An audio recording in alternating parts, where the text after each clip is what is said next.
This is my Lego crane. As you can see, it's very tall and it's made of system parts and Technic parts. It has a worm gear system, so it can lift almost any weight under 2 kilograms, and it will easily be able to resist the pull.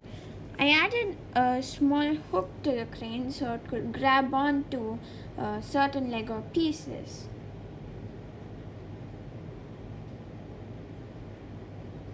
As you can see, it did shake a lot, but it was very effective.